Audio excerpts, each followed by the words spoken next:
আসসালামু আলাইকুম, আপনাদের সবাইকে স্বাগত জানাচ্ছি এখনকার আলোচনা। আপনাদের সঙ্গে আছি আমি সিরাজুল ইসলাম। দর্শক, মার্কিন president Donald Trump Canada $20 billion পণ্যের উপরে 50% ট্যারিফ দিয়েছে। তার মানে কি? এই যে কানাডার সাথে আমেরিকার গোলযোগ, এই গোলযোগটার কারণ কি এবং এর শেকড়টা কোথায়? ডোনাল্ড ট্রাম্প চান কি? শুধু তো ইরান না, আবার ইরানের উপরে এ মুহূর্তে আমেরিকা পৃথিবীর সবচেয়ে কঠোর নিষেধাজ্ঞা দেওয়ার ঘোষণা দিয়েছে। কিন্তু ইরান বলছে কি? ইরান খুব সাবলীলভাবেই বলছে যে এই নিষেধাজ্ঞা টোটালি ব্যর্থ করে দেওয়া হবে এবং আমেরিকা বরং কোণঠাসা হয়ে পড়বে। আসলে আমেরিকা কোণঠাসা হয়ে পড়ার সম্ভাবনা আছে কি না?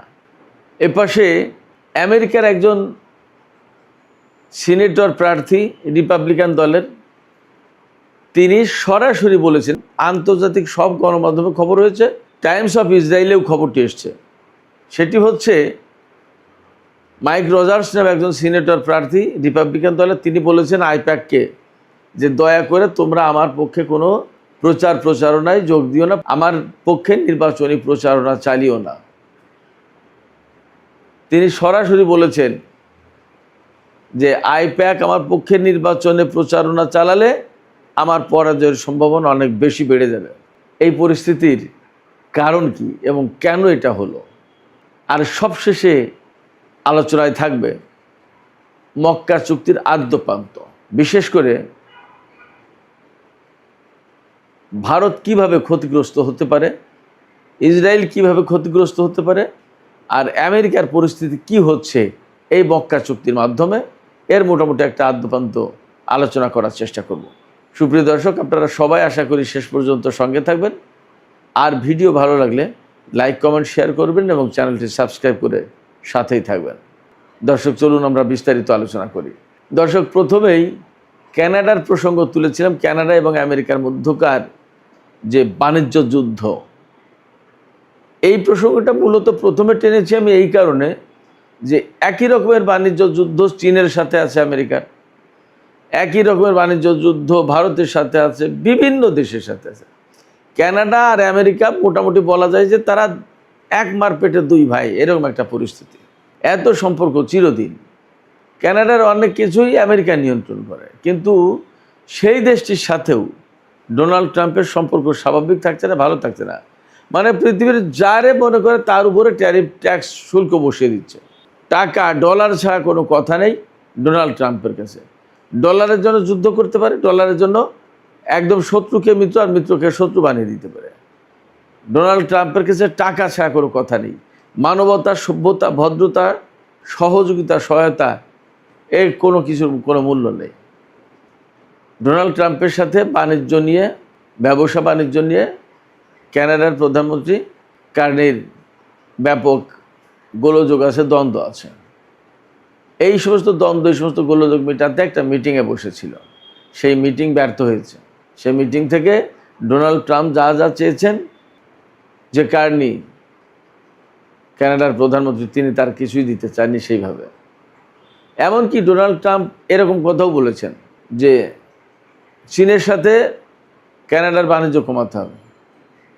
ডোনাল্ড ট্রাম্পের বক্তব্য হচ্ছে কানাডার সাথে চীনের বাণিজ্য থাকলে চীন শুল্ক এড়াতে, আমেরিকান এক্সট্রা শুল্ক এড়াতে বহু সংখ্যক পণ্য কানাডায় রপ্তানি করবে, আর কানাডা থেকে সেই পণ্য আবার আমেরিকায় ঢুকবে। চীনের উপর তো ট্যারিফ, এক্সট্রা ট্যারিফ আছে, অনেক বেশি ট্যারিফ আছে। এই ট্যারিফটা কম দিয়ে কানাডার সাথে বাণিজ্য করলো, কানাডার মাধ্যমে চীনের সেই পণ্য আমেরিকার বাজারে ঢুকলো। ডোনাল্ড ট্রাম্প এইটা বলছেন। কিন্তু কানাডার বক্তব্য হচ্ছে যে আমরা একটা স্বাধীন দেশ, কার সাথে কী নিয়ে, কোন বিষয়ে কতগুলো কী বাণিজ্য করবো সেটা আমাদের ব্যাপারে, আমরা সিদ্ধান্ত নেব। এটা আমাদের সার্বভৌম অধিকার, এটা আপনি ডিকটেট করতে পারেন না, আমরা এটা মানব না। এইভাবে কানাডার সাথে ডোনাল্ড ট্রাম্পের বৈঠক ভেঙে গেছে, সাকসেস হয়নি। এরপরে কানাডার $20 বিলিয়ন, অর্থাৎ $2000 কোটি পণ্যের উপরে 50% ট্যারিফ দিয়েছে। তার মানে কি? 100 টাকার পণ্য হলে 50 টাকা তার ট্যারিফ। $2 বিলিয়ন হলে তার মানে $1 বিলিয়ন আমেরিকাকে দিয়ে দিতে হবে। তাহলে সেই সমস্ত পণ্যগুলো বিক্রি করা যাবে নাকি কেউ কিনবে, নাকি তার দাম কত হবে? 100 টাকার পণ্য একদম রাতারাতি 150 টাকা। ব্যাপারটা তো এই জায়গা থেকে আমেরিকার সাথে কানাডার মারাত্মক দ্বন্দ্ব চলছে। এই দ্বন্দ্ব শুধু কানাডার সাথে না, এই দ্বন্দ্ব কানাডার সাথে তো আছেই, ইউরোপের বিভিন্ন দেশের সাথে আছে, চীনের সাথে আছে, ভারতের সাথে আছে, জাপানের উপরেও মনে হয় শুল্ক আরোপ করেছিল, দক্ষিণ কোরিয়া, মানে টাকা যেখানে আসবে না বা কম আসবে সেখানে বাড়ানোর কোন ব্যবস্থা, সেই ব্যবস্থা মিস্টার ট্রাম্প করে থাকেন। এটা দ্বিপক্ষীয় সম্পর্ক এভাবে আগায় না, সুন্দর থাকেন এবং আসলে কাজ করা যায় না। কানাডার প্রধানমন্ত্রী পরিষ্কার করে বলে দিয়েছেন, আমেরিকার যতই চাপ থাকুক কোনো চাপের কাছে তিনি মাথা নত করবেন না, তিনি তার দেশের স্বার্থ দেখবেন। এই ঘটনা কখন হচ্ছে? যখন ইরানের উপরে ভয়াবহতম কঠোর নিষেধাজ্ঞা আরোপের হুমকি দিচ্ছেন এবং আগামীকাল সোমবার এই নিষেধাজ্ঞার বিষয়টি আনুষ্ঠানিকভাবে ঘোষণা করার কথা, তখন কানাডার সাথে আমেরিকার এই বাণিজ্য যুদ্ধ হলো। ইরান কি বলছে? ইরান বলছে আমেরিকা যতই নিষেধাজ্ঞা দিকে এই নিষেধাজ্ঞা ব্যর্থ করে দেওয়া হবে, এবং আমরা জানি কিভাবে নিষেধাজ্ঞা ব্যর্থ করে দিতে হয়। নিষেধাজ্ঞা থাকার পরেও কিভাবে তেল বিক্রি করতে হয় সেটা আমরা জানি, এই মেকানিজম আমার কাছে আছে। প্লাস ইরান তো প্রতিবেশী দেশগুলোকে বলেছে বা বিশ্বের বিভিন্ন দেশকে সরাসরি সতর্ক করে দিয়েছে, প্রতিবেশী কোনো দেশ যদি ইরানের বিরুদ্ধে মার্কিন নিষেধাজ্ঞা কার্যকর করে তাহলে তাদের বিরুদ্ধে ব্যবস্থা নেওয়া হবে, সামরিক ব্যবস্থা। বিশ্বের যদি কোনো দেশ ইরানের বিরুদ্ধে নিষেধাজ্ঞা আরোপ করে তাহলে সেই সমস্ত দেশের জাহাজ হরমুজ প্রণালীতে নিষিদ্ধ হবে, এরকম সব বলছে। এবং প্রয়োজনে অফেন্সিভ ডক্ট্রিনের আওতায় ইরান হরমুজ প্রণালীতে আমেরিকার সেনাদের উপর হামলা চালাতে পারে। মহসিন রেজাই, ইরানের জাতীয় সর্বোচ্চ নিরাপত্তা পরিষদের সচিব মেজর জেনারেল মহসিন রেজাই, তিনি পরিষ্কার করে বলেছেন যে এই নিষেধাজ্ঞা আমরা ব্যর্থ করে দেব এবং আমেরিকা এখানে কোণঠাসা হয়ে পড়বে। আর আমেরিকা যখন কোণঠাসা হয়ে পড়বে তখন সে বেরিয়ে আসার চেষ্টা করবে, এতে তার পরিস্থিতি আরও বেশি খারাপ হবে। এরই মধ্যে আমরা আগেই বলেছি যে চীন রাশিয়া অনেক দেশই এই নিষেধাজ্ঞা মানবে না। তো চীন রাশিয়া বিশেষ করে যদি এই নিষেধাজ্ঞা না মানে ভারত কি করবে দেখা যাক। তাহলে আমেরিকার এই নিষেধাজ্ঞা আসলেই ব্যর্থ হয়ে যাবে, এতে কোনো সন্দেহ নেই। আর যদি কেউ মানেও তাহলেও ভিতরে ভিতরে ইরান এমন মেকানিজম সেট করে ফেলবে যে তাদের এই নিষেধাজ্ঞা কাজ করবে না, তারা নিষেধাজ্ঞায় খুব বেশি একটা ক্ষতিগ্রস্ত হবে না। কিন্তু মহসিন রেজাই ভিন্ন আর একটা কথা বলেছেন, ওইটা বেশি ইম্পর্ট্যান্ট। সেটা হচ্ছে আমেরিকা ইরানের উপর নিষেধাজ্ঞা দিক আর যাই দিক, হরমুজ প্রণালী আমেরিকার জন্য বন্ধই থাকবে যতক্ষণ পর্যন্ত না আমেরিকা ইরানের দেওয়া শর্তগুলো সব মেনে নেবে। এই শর্তগুলো মেনে নিলে তবে হরমুজ প্রণালী খোলা হবে, আর তা না হলে হরমুজ প্রণালী খোলা হবে না। তাতে বিশ্বের অর্থনীতি কলাপস করবে, শুধু ইরানের অর্থনীতি না, আমেরিকার অর্থনীতিও ক্ষতিগ্রস্ত হবে। এই তো দু একদিনের ভেতরেই হিসাব আসলো যে আমেরিকার ঋণের পরিমাণ $40 ট্রিলিয়ন ছাড়িয়ে গেছে। ইতিহাসের সবচেয়ে বেশি ঋণ এখন আমেরিকার। এইরকম একটা ঋণগ্রস্ত দেশ, ঋণের অর্থনীতি কতদিন থেকে? আরেকটা খবর, গুরুত্বপূর্ণ খবর ছিল, আমেরিকার মিশিগান স্টেটের কথা আপনারা শুনে থাকবেন, মিশিগান অঙ্গরাজ্য। এই মিশিগান স্টেটের রিপাবলিকান দলের সিনেটর প্রার্থী মাইক রজার্স তার নাম, নভেম্বরে যে মিড টার্ম ইলেকশন অনুষ্ঠিত হবে সেই নির্বাচনে তিনি রিপাবলিকান দলের সিনেট প্রার্থী। এই মাইক রজার্স পরিষ্কার বিবৃতি দিয়েছেন, বলেছেন, এবং আইপ্যাকের সম্ভবত প্রধান তার সাথে ক্যালিফোর্নিয়াতে মিটিং করেছেন। সেখানে বলেছেন যে দয়া করে তোমরা আমার পক্ষে নির্বাচনী প্রচারণায় যোগ দিও না, আমার পক্ষে তোমাদের প্রচারণা চালাতে হবে না। এই কথা কেন বলেছেন জানেন? আইপ্যাক হচ্ছে American Israeli public affairs committee. আমেরিকায় বসবাসরত ইসরায়েলি ইহুদি, তাদের পাবলিক অ্যাফেয়ার্স কমিটি। তারা আমেরিকার রাজনীতির পুরোটাই নাড়াচাড়া করে, তাদের হাতেই সব কিছু। এই আইপ্যাক যদি রজার্সের পক্ষে প্রচারণায় নামে তাহলে মাইক রজার্স পরাজিত হবেন, তার আশঙ্কা এটা। কেন তিনি আশঙ্কা করছেন? এই আশঙ্কা তিনি করছেন এই কারণে, এই মিশিগান স্টেটে যখন ডেমোক্র্যাট দলের প্রাইমারি হয়েছে, প্রাইমারি তো বোঝেন, আমেরিকায় যে নির্বাচন হয়, তো দলের কোন প্রার্থী, অনেক প্রার্থী তো থাকে, কোন প্রার্থী অরিজিনাল প্রার্থী হবে, মনোনীত হবে, দলের মনোনয়ন পাবে কোন প্রার্থী, এটা দলের প্রেসিডেন্ট ঠিক করে দেন না, ঠিক হয় প্রাইমারির মধ্য দিয়ে। ধরেন ডেমোক্র্যাট দলের 2জন বা 3জন প্রার্থী নির্বাচন করবেন, তাদের ভিতরে ভোটাভুটি হয়, দলীয় ভোটাররা ভোট দেবে। এর ভিতরে যে আব্দুল আল সাইদ, একজন মুসলমান, তিনি ডেমোক্র্যাট দল থেকে জিতেছেন। তিনি মুসলমান বলে ডেমোক্র্যাট দলের এই আব্দুল আল সাইদের বিপরীতে যিনি ছিলেন, তিনি ছিলেন খ্রিস্টান, তাকে এই আইপ্যাক সমর্থন দিয়েছিল এবং তার পেছনে আইপ্যাক $35 মিলিয়ন পর্যন্ত খরচ করেছে, বিপুল অঙ্কের ডলার খরচ করেছে।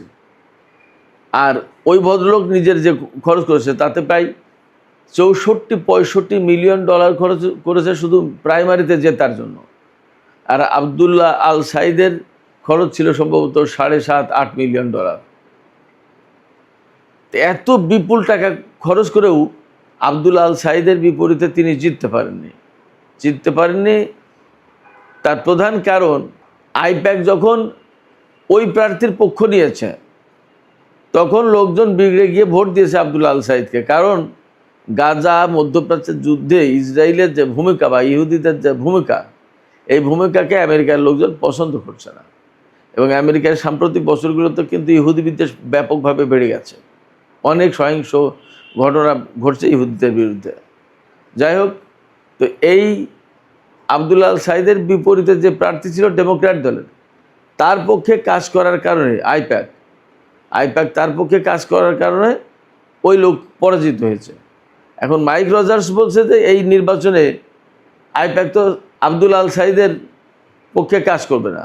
এই আইপ্যাক যদি এখন রিপাবলিকান দলের মাইক রজার্সের পক্ষে কাজ করে, তো মাইক রজার্স বলছে যে তাহলে আমার হারার সম্ভাবনা বেড়ে যাবে। কারণ ওই যে আইপ্যাক, ইসরায়েলি লবি, তাদেরকে আমেরিকার জনগণ এখন আর পছন্দ করছে না। তাহলে গাজা যুদ্ধ, ইরান বা মধ্যপ্রাচ্যের যে বর্তমান যে সংকট, এই সংকটে আমরা দৃশ্যত হয়তো অন্য কিছু দেখছি, কিন্তু ভেতর থেকে ইসরায়েল, আমেরিকা, আইপ্যাক এই জিনিসগুলো ক্ষয়ে যাচ্ছে, দুর্বল হয়ে যাচ্ছে। সুপ্রিয় দর্শক, সবশেষে মক্কা চুক্তি নিয়ে মোটামুটি একটা আদ্যপান্ত আলোচনা করার চেষ্টা করব। আজকের এই আলোচনায় প্রধানত 3টা বিষয় নিয়ে কথা বলবো। একটা হচ্ছে এই মক্কা চুক্তি থেকে ইসরায়েল কিভাবে ক্ষতিগ্রস্ত হচ্ছে, মক্কা চুক্তি থেকে আমেরিকা কিভাবে ক্ষতিগ্রস্ত হচ্ছে, আর এই মক্কা চুক্তি থেকে ভারত কিভাবে ক্ষতিগ্রস্ত হচ্ছে, এই 3টা বিষয় নিয়ে আমি কথা বলবো। মূলত মক্কা চুক্তিতে ইসরায়েল যেভাবে ক্ষতিগ্রস্ত হচ্ছে, সে একদম সরাসরি যে জায়গায় হিট করেছে সেটা হচ্ছে আব্রাহাম অ্যাকর্ড দিয়ে, আব্রাহাম চুক্তি যেটা ডোনাল্ড ট্রাম্প চালু করেছিল আগেরবার, যে কারণে বাহরাইন এবং সংযুক্ত আরব আমিরাত প্রকাশ্যে ইসরায়েলের সাথে কূটনৈতিক সম্পর্ক স্থাপন করেছিল। সেই আব্রাহাম চুক্তি এখন মার খেয়ে যাওয়ার মুখোমুখি। কারণ এই আব্রাহাম চুক্তির আওতায় সৌদি আরব ইসরায়েলকে স্বীকৃতি দেবে, এটা আশা ছিল এবং এইভাবে কথাবার্তা ছিল। এখন মক্কা চুক্তি যখন হচ্ছে, তখন পাকিস্তান এবং তুরস্ক তারা কিন্তু ইসরায়েলের সাথে সম্পর্ক ওইভাবে করার পক্ষে না। এখন এই জায়গা থেকে আব্রাহাম অ্যাকর্ড যেটা, এটা বেশ ভালো রকমের একটা চ্যালেঞ্জের মুখে পড়বে। এমন একটা ফ্লো উঠেছিল যার কারণে মানে ইসরায়েল ছাড়া কিছু বুঝতে পারছিল না মধ্যপ্রাচ্যের আরব কিছু দেশ। কিন্তু এই মক্কা চুক্তির প্রেক্ষাপটে সেই অবস্থা মনে হয় কেটে যাবে, সেই অবস্থার অবসান ঘটবে। এরই মধ্যে আমরা তার কিছু কিছু নমুনা দেখতে পাচ্ছি। সিরিয়ায় যখন ইসরায়েল তুর্কি অবস্থানে হামলা চালিয়েছে, তখনই কিন্তু তুরস্ক দ্রুত সিরিয়াকে এই জোটে অন্তর্ভুক্ত করার চেষ্টা করছে। তার মানে যখনই সিরিয়ার উপরে হামলা চালাবে ইসরায়েল, তখনই জোটের বাকি সব দেশ ইসরায়েলের বিরুদ্ধে লড়াই করবে। আপাতত পরিকল্পনা, এটা বাস্তবে ভবিষ্যতে কী হয় সেটা পরে দেখব। তাইলে আমরা একদম দৃশ্যমান একটা মারাত্মক ক্ষতির মুখে পড়তে দেখলাম ইসরায়েলকে এই মক্কা চুক্তির কারণে। মক্কা চুক্তি থেকে আমেরিকা কিভাবে ক্ষতিগ্রস্ত হচ্ছে? মক্কা চুক্তি থেকে আমেরিকা ক্ষতিগ্রস্ত হচ্ছে এইভাবে যে যেখানে মধ্যপ্রাচ্যের দেশগুলোকে কয়েক যুগ ধরে আমেরিকা একচেটিয়াভাবে নিরাপত্তা দিয়ে এসেছে, এদের কাছে খেয়াল খুশি মতো অস্ত্র বিক্রি করেছে এবং এদের কাছ থেকে ব্যাপক বিস্তৃত পরিমাণে সুবিধা আদায় করেছে। সেই জায়গায় মক্কা চুক্তি হওয়া মানেই এখানকার নিরাপত্তার ভাগিদার হয়ে যাচ্ছে এই জোটের সদস্য দেশগুলো। এবং আমরা জানতে পারছি যে এই জোটে যোগ দেওয়ার জন্য ইরানকে দাওয়াত দেওয়া হয়েছে। এখন ইরান যদি এই জোটে যুক্ত হয়ে পড়ে তাহলে আমেরিকার তো আর এখানে কোনো ঠাঁই থাকবে না। যদি ঠাঁই না থাকে তাহলে মধ্যপ্রাচ্যেই আমেরিকার ঠাঁই থাকবে না। তাহলে পরিষ্কার হলো কি যে মক্কা চুক্তির মাধ্যমে আমেরিকা এখানে দারুণভাবে ক্ষতিগ্রস্ত হচ্ছে। আর ভারত কিভাবে ক্ষতিগ্রস্ত হচ্ছে, অথবা ভারত ইসরায়েল আর আমেরিকা সম্মিলিতভাবে কিভাবে ক্ষতিগ্রস্ত হচ্ছে? ভারত, আমেরিকা, ইসরায়েল এরা মিলে এই বাব আল মানদেব প্রণালী, লোহিত সাগর, ভারত মহাসাগরের পশ্চিমাংশ, আফ্রিকার উপকূল, এই অঞ্চলে আরেকটা কোয়াড বানানোর চেষ্টা করেছিল 4 দেশের অংশগ্রহণে। আমি অনেক আগেই এই বিষয়গুলো বলেছিলাম, এখন খবর আসছে সেই কোয়াডে আমেরিকা, ইসরায়েল, ভারত আর সংযুক্ত আরব আমিরাত, এই 4 দেশ থাকার কথা ছিল। তো এখন এই কোয়াডকে মোকাবেলার জন্য সোমালিয়ার ভূখণ্ডে পাকিস্তান এবং তুরস্কের অবস্থান দেখা যাচ্ছে। তারা এই কোয়াড বানচাল করে দেবে। তো যখন পাকিস্তান এবং তুরস্ক এই কোয়াডকে বানচাল করে দিচ্ছে, তখন ভারত, ইসরায়েল, আমেরিকা এবং সংযুক্ত আরব আমিরাতের পরিকল্পনা সব মার খেয়ে যাবে। এই জায়গায় অবস্থান করে বাব আল মানদেব প্রণালী, লোহিত সাগর, এইগুলো সব নিয়ন্ত্রণের টার্গেট করেছিল ভারত, ইসরায়েল, আমেরিকা এবং সংযুক্ত আরব আমিরাত। এছাড়া বাব আল মানদেব প্রণালী, লোহিত সাগর, ভারত মহাসাগর, এই সমস্ত বিস্তীর্ণ এলাকায় এরা নিজেরাই সবচেয়ে প্রভাবশালী হতে চেয়েছিল।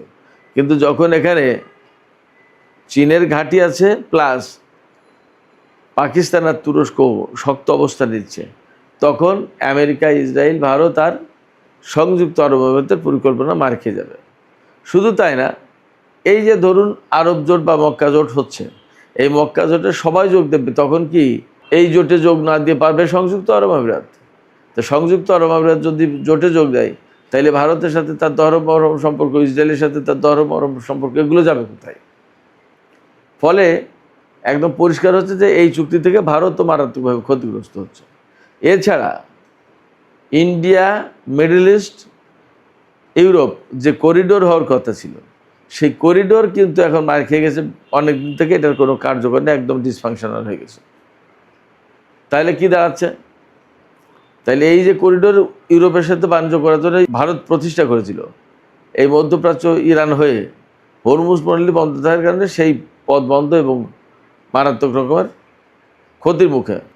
তো এইভাবে এই মক্কা চুক্তি থেকে ভারত, ইসরায়েল, আমেরিকা সবাই ক্ষতিগ্রস্ত হচ্ছে। এবং যদি এই জোট স্বাভাবিক গতিতে এগিয়ে যেতে পারে, তাহলে আমেরিকাকে এই জোটের আওতাভুক্ত এলাকা ছেড়ে চলে যেতে হবে। আমেরিকার কোনো প্রয়োজন থাকবে না, আমেরিকার কোনো প্রয়োজন থাকবে না। সুপ্রিয় দর্শক, এখনকার আলোচনা এখানে শেষ করতে চাইছি। আলোচনার শেষে আপনাদের মতামত জানতে চাই। আপনারা কি মনে করছেন, এই মক্কা চুক্তির কারণে কি আসলে মধ্যপ্রাচ্যে আমেরিকার উপস্থিতির কোনো প্রয়োজন থাকবে না, এমনটা হতে যাচ্ছে কিনা? এবং আমার দৃষ্টিতে বা আমার বিশ্লেষণে ভারত, ইসরায়েল, আমেরিকা ব্যাপকভাবে ক্ষতিগ্রস্ত হয়েছে মক্কা জোটের কারণে। আপনারাও কি তেমনই ভাবছেন? আপনাদের মতামত জানিয়ে কমেন্টে লিখুন। আর ভিডিও ভালো লাগলে লাইক, কমেন্ট, শেয়ার করবেন এবং চ্যানেলটি সাবস্ক্রাইব করে সাথেই থাকবেন।